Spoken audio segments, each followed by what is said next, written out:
ذمہ داروں نے کہا کہ ان بچوں کو یہی سرزمین سے کڈنیپ کر کے لے کر چلے گئے ہریانہ میں، تو پولیس کا کام کیا تھا کہ پولیس بھی حرکت میں آتی اور راجستھان کے بارڈر میں ان ظالموں کو روک دیتی۔ اور جنہوں نے جنید اور نصیر کو مارا، سنو ظالموں، تم ظلم کر کے جنید اور نصیر کو مار دیے، مگر اللہ تم کو، تمہاری نسلوں کو اللہ نیست و نابود کر کے رکھے گا انشاءاللہ تعالی۔ تم نے جنید اور نصیر کو جلایا نہیں، تم نے انسانیت کو جلایا ہے۔ تم نے جنید اور نصیر کا قتل نہیں کیا، تم نے انسانیت کا قتل کیا۔ میں تو اللہ سے دعا کرتا ہوں کہ پروردگار، جنہوں نے جنید اور نصیر کو مارا، اللہ تیری پھٹکار ان ظالموں پر نازل ہو جو مظلوم کمزوروں پر ظلم کرتے ہیں۔ ارے کون ایسا یہ ظالم لوگ ہیں کہ جو بچوں کو مارتے ہیں، پیٹتے ہیں، اور افسوس تو ہریانہ کی حکومت پر ہوتا ہے۔ ارے کیسا چیف منسٹر ہے ہریانہ کا، کون سا بی جے پی کا ایڈمنسٹریشن ہے کہ جب جنید اور نصیر کو ظالموں نے مار مار کر پولیس اسٹیشن کو لے کر آئے تو پولیس نے کہا کہ ہم جنید اور نصیر کو نہیں لے سکتے کیونکہ یہ مر جائیں گے۔ بعد میں معلوم ہوا کہ ان کی جلی ہوئی لاشیں ملتی ہیں، ان کی جلی ہوئی گاڑی ملتی ہے۔ آخر کیوں ہریانہ میں بی جے پی کی سرکار ان ظالموں کا ساتھ دے رہی ہے جو انسانوں کا قتل کر رہے ہیں؟ آخر کیوں بی جے پی کی ہریانہ کی سرکار ان ظالموں کو اجازت دیتی ہے کہ وہ بندوق لے کر پھریں، ہتھیار لے کر پھریں؟ اور اگر کوئی مسلمان اپنی شادی کی بارات میں تلوار لے کر ناچتا ہے تو 2 گھنٹے کے اندر پولیس پہنچ جاتی ہے اور پوچھتی ہے کہاں سے لایا تلوار۔ مگر یہ لوگ جو ہتھیار اور بندوق لے کر پھرتے ہیں، گاؤں رکشک کے نام پر گاؤں کی حفاظت نہیں کر رہے بلکہ گائے کے نام پر یہ انسانیت کا قتل کر رہے ہیں۔ ہم کو اس کی مذمت کرنی چاہیے۔ بہت ہو چکا۔ ہم آج بھارت کے پردھان منتری سے بھی اپیل کر رہے ہیں، ڈیمانڈ کر رہے ہیں کہ دیش کے پردھان منتری بس کریے، کب تک جھوٹ بولیں گے؟ سب کا ساتھ، سب کا وکاس، سب کا وشواس پریاس۔ ارے انسانوں کو پکڑ کر مار کر ان کو جلا دیا جا رہا ہے۔ بھارت کے پردھان منتری، آپ ان کو روکیں گے یا نہیں روکیں گے؟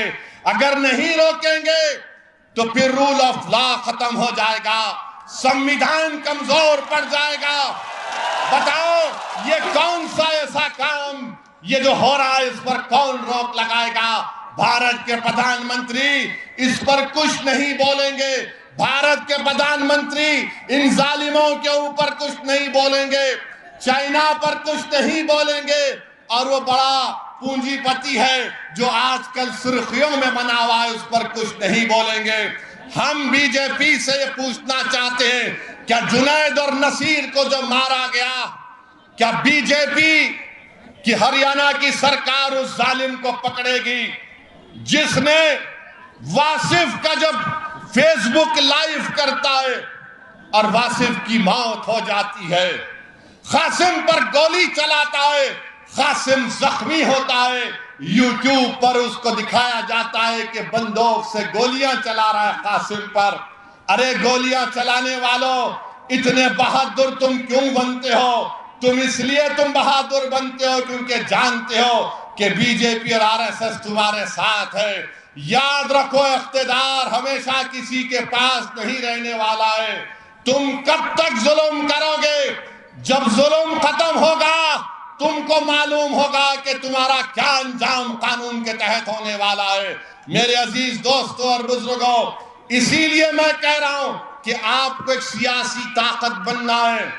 اگر آج جنید اور نصیر کو مارا گیا، کیا اس میوات کی سرزمین پر کیا آپ متفق نہیں ہیں کہ آپ کو ٹارگٹ بنایا جاتا ہے، آپ کے بچوں کو مارا جاتا ہے، بچوں کو اٹھایا جاتا ہے؟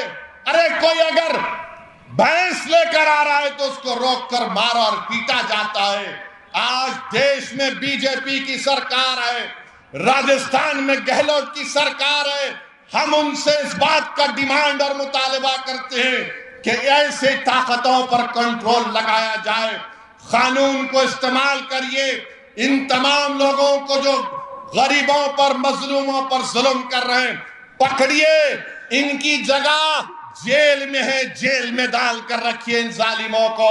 ان کو سزا دلوائیے سنویدھان کے تحت. جب یہ جیل میں جا کر بیٹھیں گے تب ان کو معلوم ہوگا جنہوں نے جنید اور نصیر کو مارا یہ گوڈسے کی ناجائز اولاد ہے.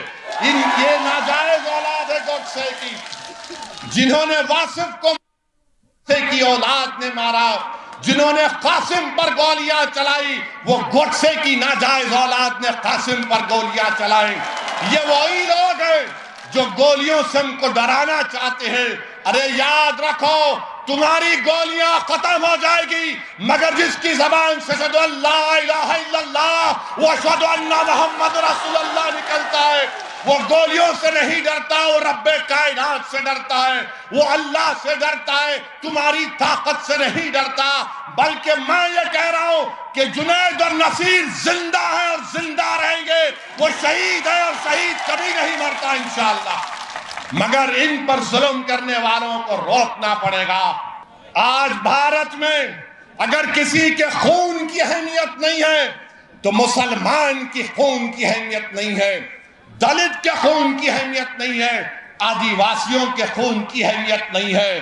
میدک میں ایک مسلم بچے کو پولیس کسٹڈی میں مارا جاتا ہے, گردے فیل ہو جاتے ہیں. بتاؤ یہ کب تک ظلم تمہارا چلے گا؟ اقتدار کے نشے میں رہیں, کبھی جنید اور نصیر کو تو کبھی پیلو خان کو تو کبھی اخلاق کو تو کبھی رگور کو تو کبھی جنید کو تو کبھی نصیر کو. آخر یہ ظلم ختم کرنے کی ذمہ داری ان لوگوں پر ہے جو ہمارے ووٹوں کی بھیک پر سطح میں بیٹھتے ہیں, ہمارے ووٹوں کی بھیک پر سطح میں بیٹھتے ہیں. مگر آج ان کی زبانیں خاموش ہیں, زبانیں ان کی نہیں کھلتی ہیں.